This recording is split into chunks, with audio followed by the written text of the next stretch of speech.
Welcome to our channel.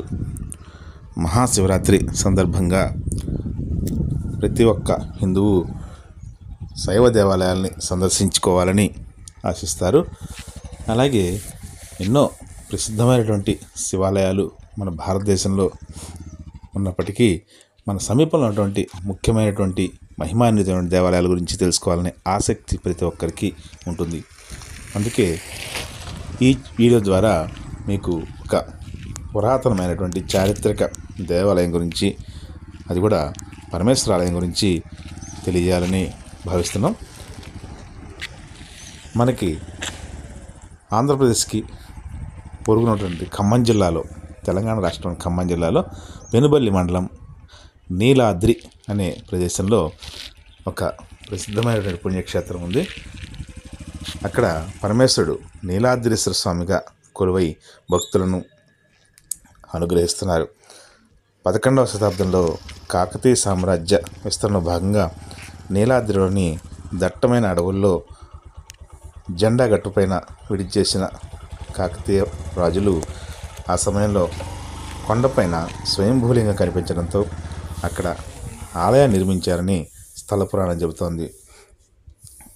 ఇక్కడ మహాశివరాత్రి పర్వదినాన్ని పురస్కరించుకొని ఆంధ్ర, తెలంగాణ, ఛత్తీస్గఢ్, ఒరిస్సా తదితర రాష్ట్రాలతో పాటు సుమారు 2 లక్షల మందికి పైగా భక్తులు నీలాద్రీశ్వర స్వామి దర్శించుకోవడం చాలా గొప్పగా చెప్పవచ్చు.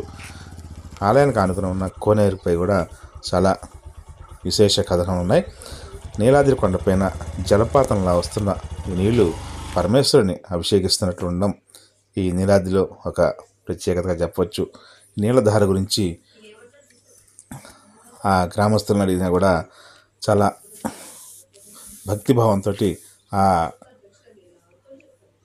అభిషేకిస్తున్నటువంటి నీటి గురించి చాలా చక్కగా చెప్తున్నారు. స్వామివారి సాక్షాత్కారానికి నిదర్శనమే ఈ నీళ్ళధార అని కూడా అంటుంటారు. 365 రోజులు నిర్విరామంగా ఇలా నీళ్లు స్వామివారిని అభిషేకిస్తున్నట్లు పడుతుంటాయి. అలాగే ఈ నీటిని చుట్టుపక్కల గ్రామాల ప్రజలు కూడా తాగునీటి అవసరాలకు ఉపయోగిస్తుంటారని చెబుతున్నారు. అడవుల్లో, దట్టమైనటువంటి అడవుల్లో ప్రవహించిన నీళ్లు వనమూలికలతో కలిసి ఇక్కడ ప్రవహిస్తుండడంతో ఈ నీళ్లు తాగితే అనారోగ్యాలన్నీ కూడా తొలగిపోతాయని ఆ ప్రాంత ప్రజల నమ్మకం. అలాగే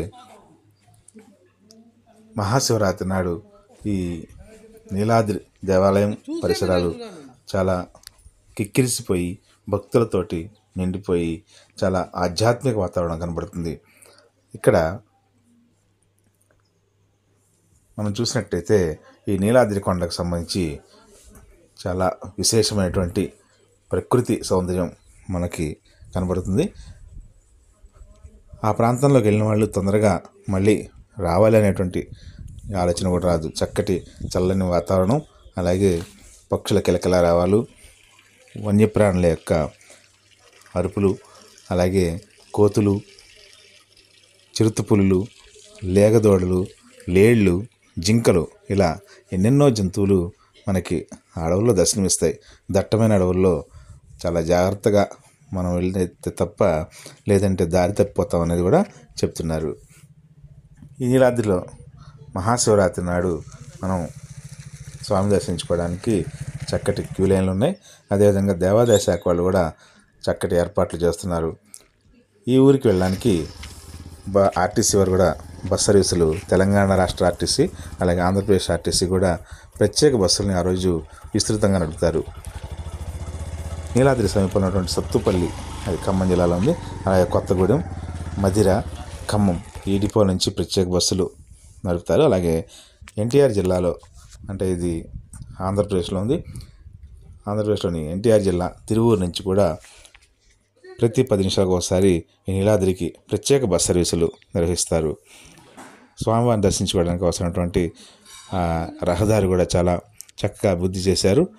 2 పక్కల, అంటే పెనుబల్లి నుంచి లంకపల్లి మీదుగా నీలాద్రి వెళ్ళొచ్చు. అలాగే పెనుబల్లి నుంచి ఎర్రగుంట సమీపంలో ఉన్నటువంటి రోడ్డు నుంచి కూడా నీలాద్రి చేరుకోవచ్చు.